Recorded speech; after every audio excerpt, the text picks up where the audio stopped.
What's going on, guys? So in this video I wanted to go over some frequently asked questions on previous gathering videos that I've made from commenters, as well as provide some community tips that you guys have given me and others on my past gathering videos. So they've not only helped me, but I'm hopeful that I can make this video and I could share your comments with other people and they can learn from them as well. So starting off with the first question here, people ask how much was the repair bill, being that I use Avalonian tools, and it's about like 20,000 silver for the hour whenever I use an Avalonian tool. If you're going to go for really low tier resources, I wouldn't use an Avalonian one, but when you start getting into, like, let's say tier 6, 7, I would start using an Avalonian tool because that bonus would really be worth it and outweigh the... Even tier 5, I would say, for like the enchanted nodes, definitely worth it. Number 2, which mount I use. And I used to use like the Spectral Direboar because that's really, I think it's decent carry weight, decent speed, if you could afford it. Right now I'm using an Elite Wild Boar, so it gives me more carry weight. And if you're just starting out, like if you're blue zone, yellow zone, whatever, an ox is fine. I mean, it's I think the most cost efficient mount for the actual carry weight. So that's just my suggestion. Number 3 is how long did it take me to reach tier 8?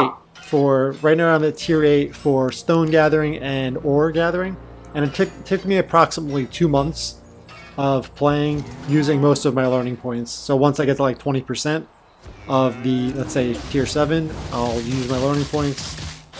And it costs probably over 1,000 in total from tier 4 through tier 8 of using learning points. This one was pretty funny. How would you find a 30 node in Lewiston Hill? There's never been a 30 node in a tier 5 yellow.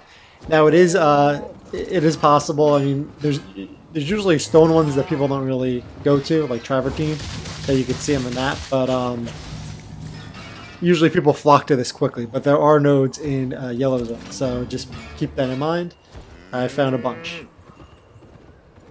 And the last one I've had for frequently asked question was, do I use learning points quickly or and click it as soon as possible? And I also had some other questions on, like, if I kind of don't focus on one, do I go like level 5 for everything, then level 6 for all the gathering?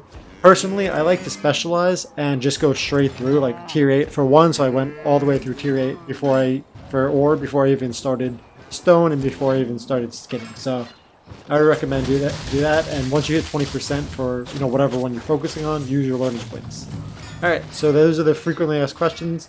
If you guys do have any other questions for gathering, these are the ones I just compiled. Feel free to let me know below. Now on to the tips. So I got this tip a lot from people, and when you're gathering, why don't you turn on the flag, because you can get more profit from exchange heart. Now, this means that if you go into your faction flag, then you're able to earn like extra rewards in addition to whatever ore or whatever resource you're actually mining. This person says Saladmancer faction flashing gives you additional income. Tier 4 node can give you 6 to 10 points. And that would be about 50,000 if you buy and sell faction hearts.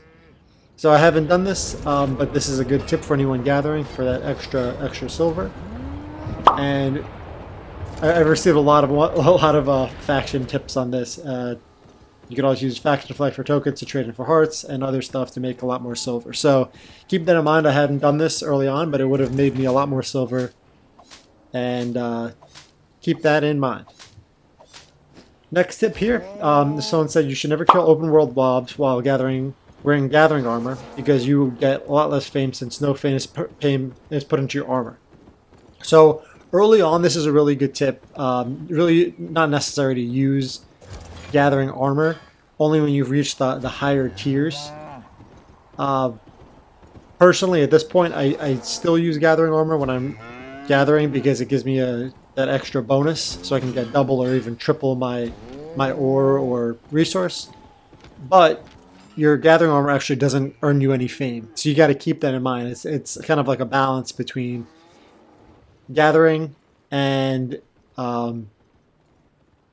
getting fame on your gear. So if you're completely going for silver, I would say, and you don't really need the fame, just use gathering gear. Otherwise, if you want to balance it out, use like whatever, leather, plate, or whatever you're trying to upgrade. Or you could just not even kill open world mobs and just go straight gathering. So there's a lot of different things you could do. There's pros and cons. So keep that in mind when you are gathering. And then the final tip that I had here, I don't want to make this video too long, but so far I've done max skinning, max ore, max stone, and I started working on skinning on my 0 to hero character. And this person says they make 500,000 silver forever as a tier 7 skinner, and you can get, which you can't get from the other resources, the animal offspring drop. So you not only can get tomes, the actual resource, you also can get the animal offspring drop. So it could be like 50k minimum plus, depending on whatever tier you're doing. So keep that in mind when you're doing it. So far, out of the 3 resources that I've gathered, skinning has been the most profitable due to the animal offspring. So if you're just starting out, I would start with that. In addition, refining hide is very profitable as well. So I've been skinning and then using my other character to actually refine the hide back in Martlock. So gather near Bridgewatch and then refine the hide near Martlock, or in Martlock for the bonus. Again, thank you for all the support. This has been crazy. I'm almost at 1,000 subscribers, so thank you to everyone who subscribed. Only 26 away. So if you have any suggestions for future videos, or if you have any tips to share, let us know below, and it would be helpful if you could subscribe and like this video if you liked it. So thanks for watching.